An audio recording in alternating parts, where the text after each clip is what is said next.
Here at Expresso, we love unearthing rising stars in our youth sports, and today we're joined by one young lady who's rather dangerous with a weapon. Juliana Barret is one promising star coming out of the South African fencing world, and with her recent successes, this means she's one young lady we should be watching on the road to Rio. Now, with the Tuks Open taking place at the University of Pretoria this weekend, will we see someone else possibly knock Juliana off her fencing perch? Well, we'll find out. As you can see right next to me, a bit of action, taste tease of what you can expect, but I'm going to call the competition to a halt. Halt, please. Yes, is it safe? Thank you very much. Fencing against our Expresso champion, Ashley there. Juliana, it's great to have you on the show. How are you? Thanks so much. I'm doing well. How are you? Fantastic. Now, Great. You are but 19 years old, and already you've garnered up so much success. You won bronze in the African Championships and gold in the Nationals. When did this all start for you? Because you're only 19 right now. Yeah, it started when I was 9, so it's been about 10 years of fencing now. I actually broke my leg when I was in grade 3. And I was out for 3.5 months. So my mom was really worried about my getting back in shape. And so we looked at sports, and guess which one I chose? She told me, the way she explained fencing to me was, it's like what they did in Robin Hood. And I'd just seen the movie, and I said, that sounds great, I'm all for it. And the rest is history. And what's been the secret to your success right now after 10 years of fencing to already have gone to, the bronze medals and the gold medals in these competitions? I think I've been very lucky. I've had really good coaches, a lot of training right now. I go to Northwestern University in Chicago, and they have a great program there. So I think I've been very lucky with my support. And I've been very lucky with my connection to South Africa. My whole dad's side of the family here is here, and my dad's here. So I get to visit all the time, and now with fencing, I get to visit even more. So it's a lot of fun. Lovely stuff. Tell us about your 19th birthday that you actually celebrated on Women's Day. Yeah, right? What made it extra well. special this year? Well, I got to celebrate it in Budapest, Hungary, which was so lucky because we also had World Champs going on. And it was great. I got to go out with my team, enjoy myself, and do what I love, fencing. Lovely. So now, obviously, you understand the sport of fencing better than most of us out there. Explain to us the different kinds of, let's say, weapons, as you call them, right? Exactly. And how they differ. Yeah.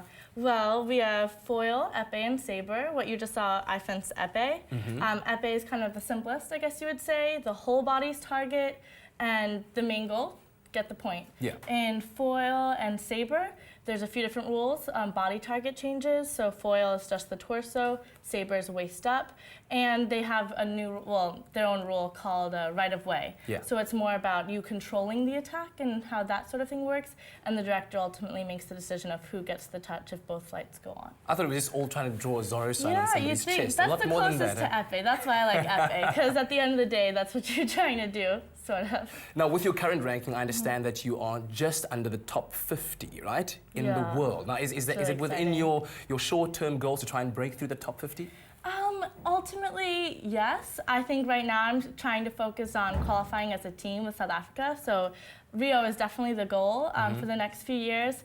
But I think my first goal is to qualify with my team because we're doing very well, and we only need to be top 16 in the world to qualify. Last year with our last Olympics, we were around 18th. So it's very attainable. Yeah. And I think that's where my best chance of qualifying is.